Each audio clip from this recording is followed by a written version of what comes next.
במובנים רבים, אני עובד בתעשיית החלומות. אני אמור לחשוב על רעיון, לספר לעצמי קודם כל, ואחרי זה ללקוח את הסיפור, ואז מגיע הקטע הקשה. בשלב הזה צריך להפוך את החזון למציאות.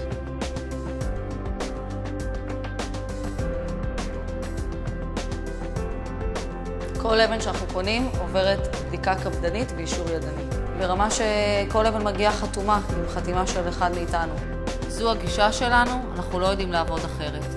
המגוון פה מאוד מאוד רחב, ואם יש לי פתאום איזה רעיון למשהו ואני באה לפה עם איזה מחשבה, אז מיד חושבים איך לעזור לי, ואחרי זמן קצר גם אני מקבלת דוגמאות. בשנים האחרונות בכל זאת, במיוחד בתחום האבן, יש תהליכים חדשים, מיכון חדש שמאפשר לעשות דברים שלא עשינו בעבר. אני חושבת שהישרון של טלי זה שהיא נורא אוהבת את מה שהיא עושה. שהיא מתייחסת לאבנים כמו לילדים שלה.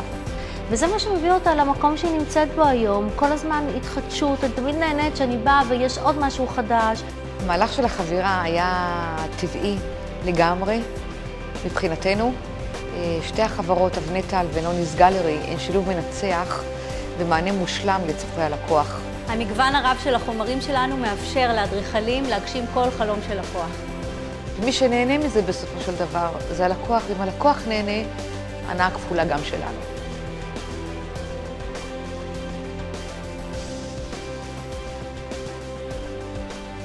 זה עסק שפשוט מתנהל היטב, זה נדיר בענף הזה, לחלק מהאנשים קשה להבין את זה, אבל הנורמה בענף שדברים לא מתנהלים. כאן יש עם מי לדבר, יש ממי לקבל תשובה, וכשאתה מקבל תשובה, אתה יודע שהיא גם תתרחש בשטח. זה טוב לי, זה טוב ללקוחות.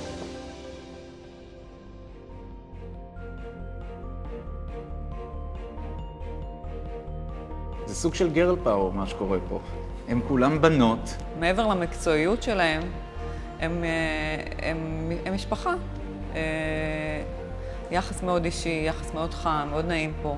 יש לי מי לדבר, יש פה אבא ואמא, הם מוכנים לצאת מגדרם כדי שהלקוח יהיה מרוצה, וזה מאוד מאוד חשוב. היו מקרים שהייתי צריך סיוע של הצוות, וגם של הצוותים המקצועיים שעובדים מתחת לצוות של החנות שאני פוגש בדרך כלל.